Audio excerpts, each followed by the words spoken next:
Hola Scorpio Sun, Pisces Moons, welcome to your 2020 Sun Moon reading. If it resonates, consider a personal reading. Just send me an email or a DM so we can go ahead and set that up. Here's how this works. When you view it is when you're meant to see it. It doesn't matter the time of year. And also keeping that in mind, check out my 2021 Sun Moon readings in my playlist and see if they rang true for you. The first portion of this reading, I'll go over the traits of your Sun Moon combination and I'll lay out the main cards, take a quick look at your 2020. The second portion of this reading will be the VIMEO link below, where I'll have a deeper interpretation of the cards with clarifiers and also pull a card of advice for 2022. I'll be dividing the year up into 4 separate sectors. So, Scorpio Sun, Pisces Moons, your big dreams are great in theory, but your frustration is the difficulty to manifest them into reality. Regardless, your incredible imagination gives you an ability to think far outside of the box. If it's a creative endeavor, you will find your way through it, although you tend to go back and forth and meander along the way. You aren't the most grounded combination and may have mood swings and unpredictable behavior based on your own reasoning. All you want in life is the freedom to pursue the dreamy visions in your head. You don't care for structure, routine, and when it comes to practical matters, you have a tendency to blunder through them. You don't like to be rushed and like to use your intuition to guide you in situations and the energies of others. Be careful that your overly sensitive nature does not get the best of you via psychological problems or unresolved feelings. Always take the time you need to find the peace to heal and renew yourselves. Meditation is a blessing in this respect. Often you're open to exploring alternative and holistic methods when it comes to your physical and mental health.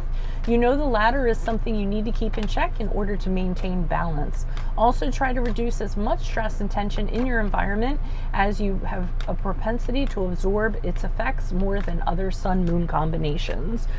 So, Holy Spirit, angels, divine guides, universe, can you please provide your truth, your wisdom, your clarity, and your insight for Scorpio Sun, Pisces Moons for the year 2022? What do you see? What do they need to know to reach your higher ground, become closer to universe and closer to divine? Any messages you have would be greatly appreciated, and we thank you. Can you please show me January, February, and March for Scorpio Sun, Pisces Moons? We have the Judgment card in the upright. Also, my playlist, what is your ideal career based on your midheaven? What is your compatibility with your partner's sun sign? April, May, June, you have the 8 of Wands in the upright. Ask me a question on instant. Go check me out on Facebook, Instagram, and TikTok.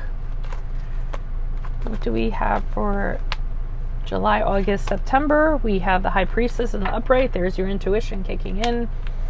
Like, share, subscribe, and or donate. And we end on the 9 of Swords in the reverse.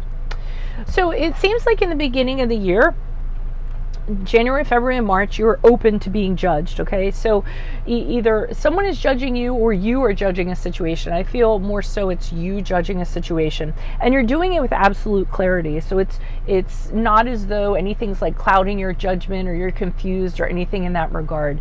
You're assessing a situation for what it is. You are deciding to make sure that whatever decision you're going to make, you're going to accept, any consequences or regrets you may have that kind of go along with that, but that you're going to make a choice to stick to and move forward and commit to that choice and not look back, is what I get from the Judgment card. Because once the judgment is handed down, once you decide, you're gonna do it, okay, and move forward. And move forward is what we see in April, May, June, because we have the 8 of Wands in the upright. That is a card of quickly moving forward, and I think it's due to whatever judgment you kind of do here. Again, the judgment could be placed upon you, but I feel like you're the one that's deciding something, and then as a result, things are fast forward. Things happen very, very quickly. Could be in terms of communication. So, for instance, you could have, and this is an analogy, it's not necessarily what I'm seeing, but your judgment could be, hey, should I get back in touch with so-and-so? I've kind of thought about, doing that. And then you've kind of laid it out very clearly and figured out all the pros and cons and what have you. And then you make the decision, yeah, I am going to get in touch with them and kind of see what happens. So you do that. And when you do that, it's just like, like old times. You all are talking back and forth. You can't get enough of each other, texting, calls, this and that, fervent communications back and forth, which causes the connection to move forward very quickly. So it could be something in that respect where you make a judgment to kind of reach out to somebody, and then as a result, everything just is like fast forward, very speedy, very quick. If it's a romantic love interest, it's very passionate and things move forward very quickly. Now, I see you in July, August, September as the High Priestess. And this is where you're you're tapping into your intuition. So rather than judging upon what you see and what is directly in front of you, you're using your intuition to kind of see how you feel about things. Could be in regards to a person, could be in regards to a situation. And you're 100% trusting in that, as you should, because this combination is highly intuitive to the point of almost psychic. So if you're feeling that something is the right way to go, or if you're feeling that something is wrong, you guys are probably right. So look for heightened intuition in July, August, and September.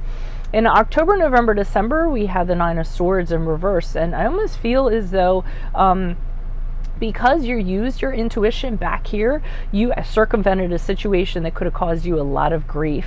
And by grief, I mean something that could have caused you mental grief. So a lot of anxiety and depression and what have you. But because you have that additional spidey sense to kind of protect you, I feel as though you didn't kind of get involved with it, or you got out of it so that you like I said, circumvented it. It didn't end up affecting you, or you didn't stay in it, as long as you would have if you didn't follow your gut and how you kind of felt about something and trusted that.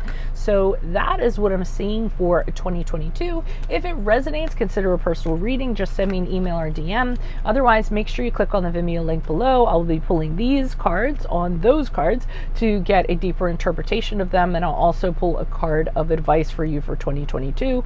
Otherwise, best of luck to you. Adios from Veronica Garnett. Bye.